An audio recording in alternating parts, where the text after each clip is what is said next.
Storytime.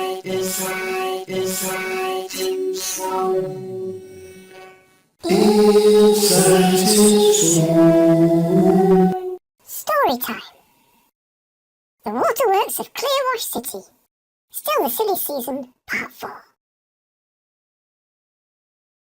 Okay, everyone, have you all got your books ready? Oh, yes. Wonderful, that's absolutely great. Right, we're going to read today from 2 chapters. The first one's called The Big Red Button. The Big Red Button! You all ready to follow along? Yes! Fantastic, here we go then.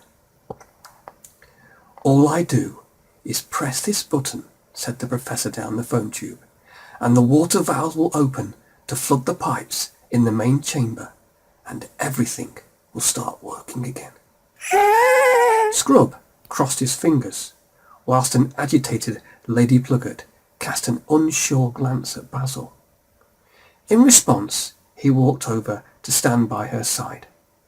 Their moment of truth seemed to be coming to a crescendo of fulfillment. "In the fullness of time, Georgie," In the fullness of time! Basil whispered from the corner of his mouth. Lady Pluggett gave him a brief, weak smile in return. The professor hesitated, surprised by his own sudden indecision and delay. Gently resting his finger on the button, he swallowed and felt the responsibility of what he was about to do. One press, and that would be it. No going back. No going back! What would happen? He didn't quite know. Freedom or disaster? Would it work, or would they all die? He glanced around the room, scanning up and down the monitor screens that displayed the different rooms in the Waterworks. Despite all of his scientific training and years of experience, he knew he was completely out of his depth. The living machine that he was about to stir into action was beyond him. Was he about to set free a tamed beast, or to unleash a monster? Monster? Oh, yes, definitely a monster. "You're a fool," he said to himself. But despite his reservations, he moved his finger into an upright position so that it pointed straight down onto the brightly shining button. I'm a bit scared. He had been so careful for so many years, and nothing had come from it. Perhaps trying to be nonchalant and carefree was the only answer to their problems now. But no matter how many times he tried to tell himself this, he still couldn't quite detach himself from the enormity of the situation. So, gritting his teeth, breathing in and closing his eyes as if this somehow meant he wouldn't be a witness to his own actions, he leant forward so that his chest almost rested on the desk. "In the fullness of time," he said to himself, In the fullness of time! trying to provide an excuse for his recklessness. Then, with a very dry mouth, he forced his finger downwards. The button flattened, and the professor quickly took his finger away, jumping back into the seat as if he'd received an electric shock. "Valves opening," the computer voice said. A low groan, almost a growl, came from somewhere behind where the wheels were. Clunk, ker-clank, it finally went. The reverberating sound travelled down the walls of the Waterworks and echoed on through the corridors nearby. It repeated and repeated, off into the distance and back into the mountain itself. Clunk, clunk, clunk. Lady Pluggett thought it was like the final kiss to awaken their sleeping beauty, their stunning and charming princess, who was the life and soul of the party, the one to whom everyone looked for guidance, comfort and stability. Like any fairy tale princess, she would make everything right in the end. But this old girl had slept for a long time. A long time. Had they woken the maiden of their dreams? Or, as Lady Pluggett actually felt in her gut, had they unleashed a damsel so distressed that in turn she would unleash a nightmare? time would tell. And until then, there was just a deafening quietness in the heavy air. "And now we wait," called the professor's voice down the phone tube. "Wait for what?" said Scrub. "The water," said Lady Pluckett, taking in a deep breath. "Oh," said Scrub.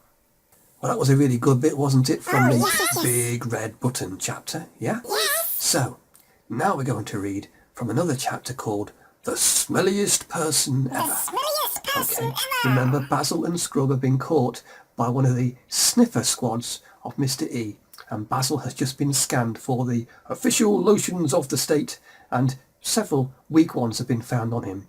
And now Scrub is lying on the ground, and the sniffer squad is standing over Scrub, and they are scanning him for those horrible smells that Mr. E sells, those horrible lotions that Mr. E sells to the citizens of Clearwash City. Okay, you ready? Right. As soon as they applied their sniffer devices to Scrub, beep, beep, beep, beep, beep, beep,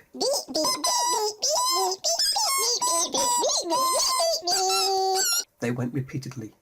The squad all stood back in dumbfounded amazement. Shaking their devices a few times, they tried again. Beep, beep, beep, beep, beep, beep. They went, giving the same result.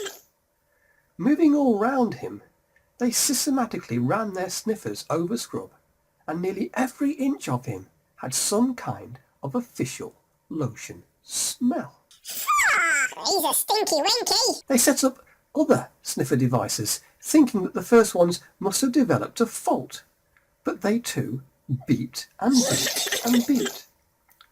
"Incredible," whispered one of them in stunned amazement. "Amazing," said another, staring at its sniffer device and reading off its data. "We can even find smells here from over a month ago." The squad gathered into a tight circle, passing around their devices to share and compare their corporate readings. "Look, there's one from last year," said another. That's horrible. They set up a tripod and attached what looked like a laser gun to its top. "Hold very still," they told him, and turned the laser on. Within moments, it started to send out waves of streaming light that shimmered in ripples across Scrub as he lay face down on the floor. Slowly, as the minutes passed, Scrub felt himself heating up under the laser beam's powerful glow. But what he wasn't aware of was the small particles of steam now rising from his clothes and wafting up into the atmosphere around him.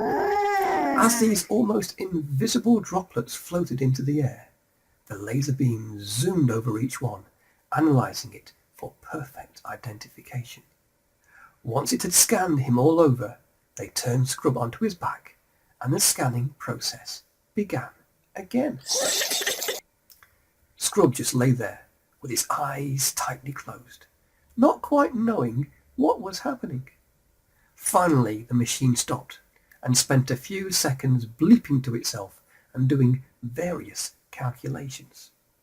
Then the laserhead straightened up and, from some speakers on its sides, played a celebration tune, followed by an electronic voice that squawked out the following message.